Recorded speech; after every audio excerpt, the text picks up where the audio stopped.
Nakaranas ka na ba na magkaroon ng content demonetization?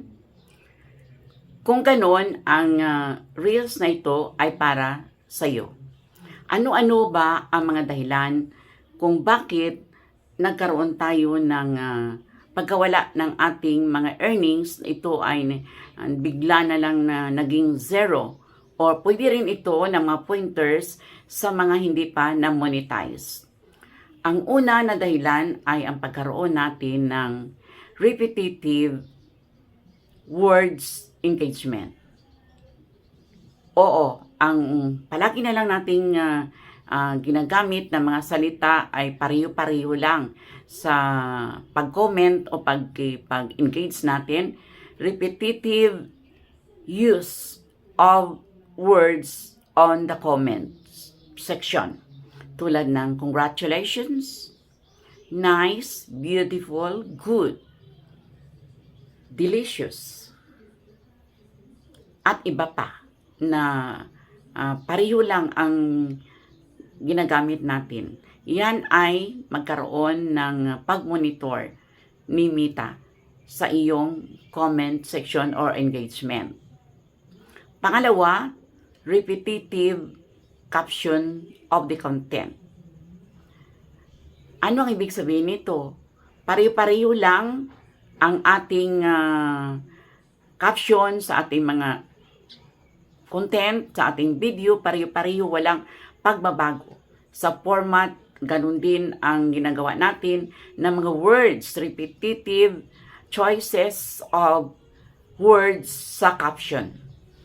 Kaya ito ay highly discouraged sa atin na wala na tayong naisip na iba pa na mga salita. Kailangan naman ay maging creative tayo. Kaya nga tayo content creator, dahil gagawa tayo or we're going to create something out of nothing.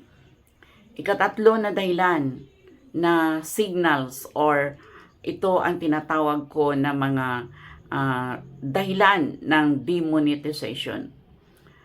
Walang iba kundi ang low average watch time. Konti lang ang nanonood sa atin, kaya ang ating content ay naging mahina o hindi siya masabi natin na may kalakasan ang pinili natin na content based on the measurement of average time watch. Oo nga, ang kailangan lamang na assessment ni Algo ay ang 3 seconds na time watch ng ating viewer. Ngunit kapag alam na ng ating audience, ng ating mga viewers, nakita pa lang nila ang mukha natin, ay hindi na nila tayo panoorin dahil alam naman niya na ito pala ang ating content, hindi engaging, wala naman siyang makuha na kabuluhan. Kaya kailangan natin bigyan ng importance o kabuluhan ang ating content. Always emphasize na mayroong makuha na kalaga ng ating audience.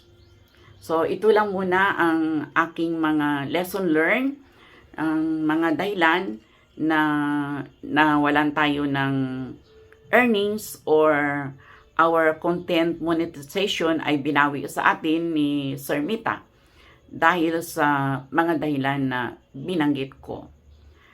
Una ay repetitive words sa engagement o magkaparehong mga salita na ginagamit sa comment section.